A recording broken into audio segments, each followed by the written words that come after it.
USA ने अब तक ईरान के ऊपर अटैक क्यों नहीं किया? ये क्वेश्चन बहुत सारे लोगों के माइंड में आ रहा है। जबकि ऐसा लग रहा था कि यूएसए कुछ ही दिनों के अंदर या कुछ ही घंटों के अंदर जो है वो ईरान के ऊपर अटैक कर देगा। बट इसके पीछे मल्टीपल रीजंस हैं कि यूएसए ने जो अभी तक जो अटैक है वो नहीं किया किसके ऊपर, ईरान के ऊपर। सबसे पहला रीजन ये है कि वेनेजुएला की तरह जो है ईरान इतना वीक नहीं है।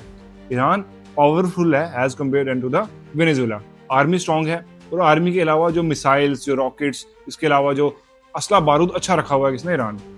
और इसके अलावा वहां पे जितने एंटी गवर्नमेंट प्रोटेस्ट हो रहे हैं उतने ही गवर्नमेंट के सपोर्ट में भी हो रहे हैं। और एक ही इलाका है मैक्सिमम, जो तेहरान का जो इलाका है, वहां पे प्रोटेस्ट बहुत ज्यादा हो रहे हैं, गवर्नमेंट के अगेंस्ट भी और गवर्नमेंट के सपोर्ट में भी।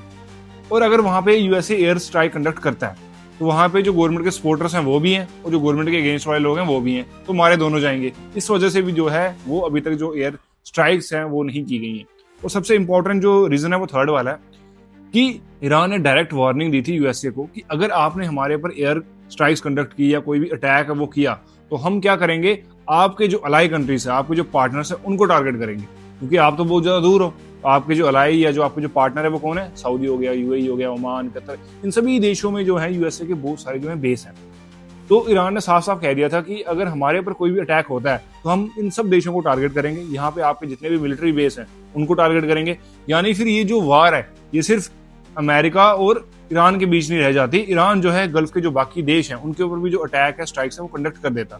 इससे पूरे जो गल्फ में है वार लाइक सिचुएशन जो वो बन जाती। और जो गल्फ के बाकी देश हैं वो बिल्कुल भी ये नहीं चाहते कि उनके घर के ऊपर भी कोई हमला करे, उनके ऊपर भी कोई अटैक करे। वो बिल्कुल सेफ एंड सिक्योर रहना चाहते हैं। इसीलिए उन्होंने अमेरिका को जगह दी है कि आप हमारे यहाँ पर आकर बेसिस बनाकर रखो। और आग दूसरे के घर में ही अच्छी लगती है, अपने घर में लगे तो बिल्कुल भी अच्छी नहीं लगती। यही हिसाब है बाकी गल्फ के नेशंस का भी। ईरान में जो हो रहा है उन्हें उनसे कोई फर्क नहीं पड़ता, बट अगर उनके ऊपर अटैक होगा या कोई उन्हें ऐसी धमकी देगा तो तब उन्हें बहुत ज्यादा इम्पैक्ट होगा, तब उन्हें बहुत ज्यादा फर्क पड़ेगा। इसीलिए जो है वो सब फिर एक साथ गए यूएसए के पास कि ईरान के ऊपर अभी अटैक मत करो, क्योंकि ईरान की गवर्नमेंट अभी इतनी भी वीक नहीं है कि जो कोलैप्स कर जाए। और अगर आपने अटैक किया तो उसका जो नतीजा है, जो कॉन्सिक्वेंसेस हैं, वो बेचारे हमें भुगतने पड़ेंगे। उन सभी की विनती के ऊपर जो ये अभी अटैक है वो टाला गया है।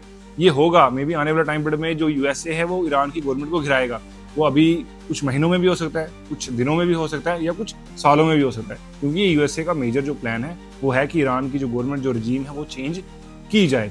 और इसमें जितना मर्जी टाइम लगे, एक दिन ये यूएसए ये चीज करके रहेगा। आपका क्या पॉइंट ऑफ व्यू है इस चीज को लेकर के, कमेंट सेक्शन में जरूर बताना। जय हिंद।